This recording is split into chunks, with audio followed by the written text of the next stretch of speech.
Hello and welcome to the Week 2 update for the Merchants of Me.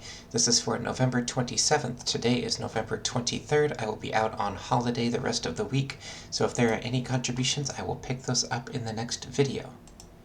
This week we had 8 commits from 4 different contributors, which brings our lifetime commits to 28 from 5 different lifetime contributors, and we are through Week 2 of 18.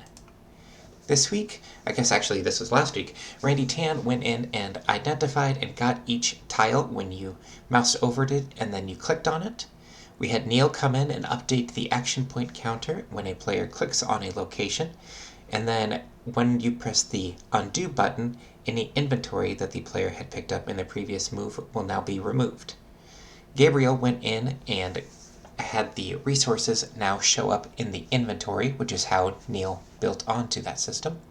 And then I went through and added a couple more resources with both the 2D and 3D models, added the game objectives when the game starts, added the player collision, or I guess the token collision, to the castle, and then added the bare bone functionality to our event card system. So let's pop on over to the demo here. We're still looking at our beautiful little world here. So if we hit play, most of our items are going to be taking place in the log right down here. But you can see that if we were to press on a location, our action points go down. So now we're at 4, and that would be 3. And we can press the undo button. And we can also go and pick up an item, and it will appear in our inventory. Let's see if we can get some gold down here too, so we can see the gold in there. And let's go get some fish as well. So now we have those 3 in there, and if we press undo, it will remove it from our inventory, and then move our token back across the path that we took, and then respawn the items onto the board. And you can see down here at the bottom what all is happening, where we are picking items up and we are clearing it.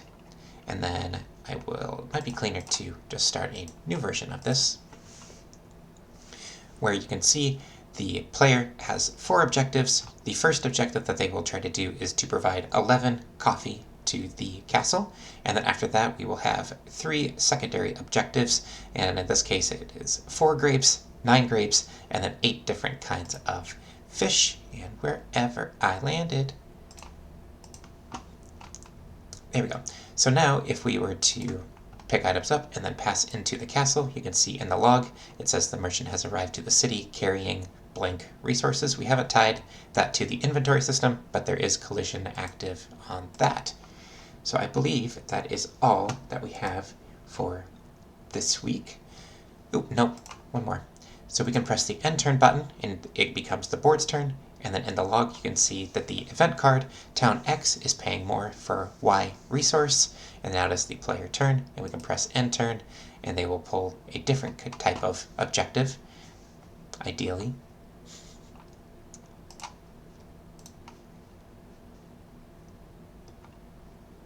There we go, event card, spawn desert resources, so that would be creating items into here. So we have a pool of 5 different types that they can be pulling from, and right now it's just text, there's no actual items attached to it.